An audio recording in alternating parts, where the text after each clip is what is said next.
आजादी का अमृत महोत्सव।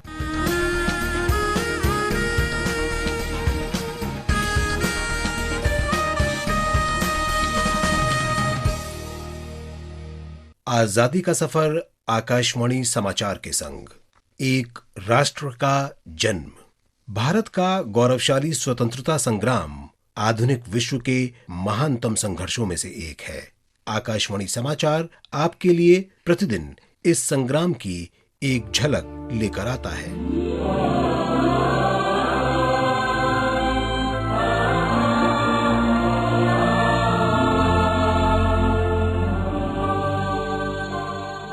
आज हम स्वतंत्रता सेनानी और सामाजिक कार्यकर्ता कृष्ण बल्लभ सहाय को याद कर रहे हैं, जिनका जन्म 31 दिसंबर 1898 को बिहार के शेखपुरा में हुआ था।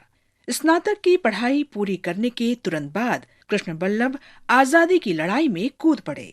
1930 और 1934 के बीच सविनय अवज्ञा आंदोलन में भाग लेने के कारण उन्हें 4 बार जेल जाना पड़ा। मेरे भारत के कंठहार, तुझको शत शत वंदन बिहार।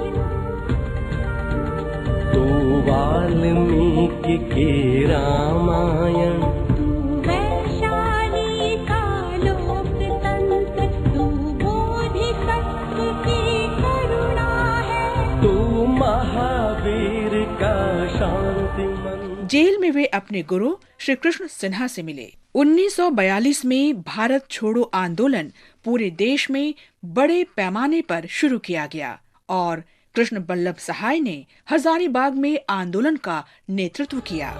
तू आर्यभट्ट, तू शेरशाह, तू कुंवर सिंह बलिदानी है, तू बापू की है कर्म भूमि, धरती का नंदन वन बिहार। ब्रिटिश सरकार ने सभी नेताओं की तत्काल गिरफ्तारी का आदेश दिया और कृष्ण बल्लभ को हजारीबाग जेल भेज दिया गया। जेल में उन्होंने 9 नवंबर 1942 को राम नंदन मिश्र, योगेंद्र शुक्ल, सूरज नारायण सिंह, गुलाबचंद गुप्ता और शालिग्राम सिंह के साथ जयप्रकाश नारायण को जेल से निकालने में महत्वपूर्ण भूमिका निभाई। परिणाम स्वरूप उन्हें कठोर कारावास के आदेश के साथ भागलपुर जेल भेज दिया गया।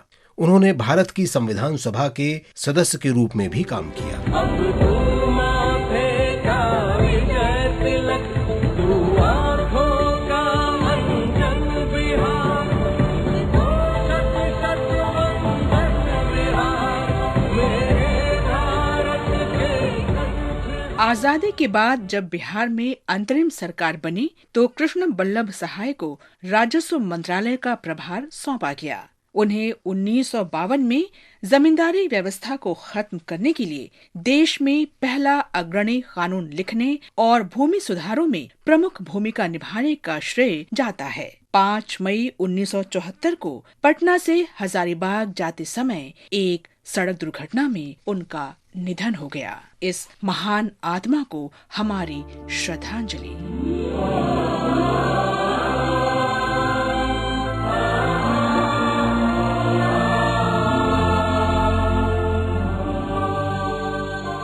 31 दिसंबर स्वतंत्रता सेनानी और सामाजिक कार्यकर्ता राज नारायण की पुण्यतिथि भी है। उनका जन्म 23 नवंबर 1917 को वाराणसी में हुआ था। राज नारायण छात्र जीवन से ही सामाजिक गतिविधियों में सक्रिय हो गए थे। वे 1934 में कांग्रेस सोशलिस्ट पार्टी के सदस्य बने और एक स्कूल तथा श्रमिक संगठन की स्थापना में मदद की। उन्होंने 1939 से 1944 तक छात्र संघ की राष्ट्रीय समिति के सदस्य के रूप में भी काम किया। भारत छोड़ो आंदोलन के दौरान राज नारायण छात्र कांग्रेस के अध्यक्ष थे और उन्होंने वाराणसी तथा उसके आसपास विरोध प्रदर्शनों का नेतृत्व किया। उन्हें भारत छोड़ो आंदोलन के दौरान 28 सितंबर 1942 को गिरफ्तार कर लिया गया और 1945 तक जेल में रखा गया।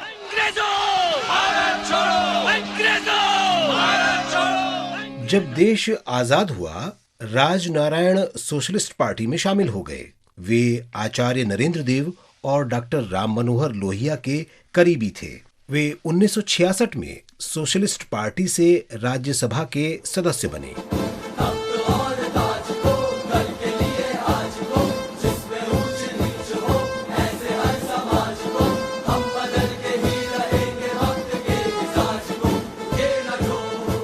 राजनारायण ने जनता पार्टी सरकार के दौरान स्वास्थ्य मंत्री के रूप में भी सेवाएं दी। 31 दिसंबर 1986 को 69 साल की आयु में उन्होंने अंतिम सांस ली।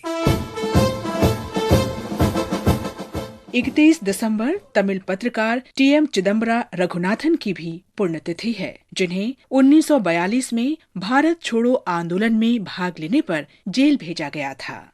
इसके साथ ही आजादी का सफर आकाशवाणी समाचार के संग श्रृंखला का ये अंक समाप्त हुआ। मिलते हैं कल अगली कड़ी में।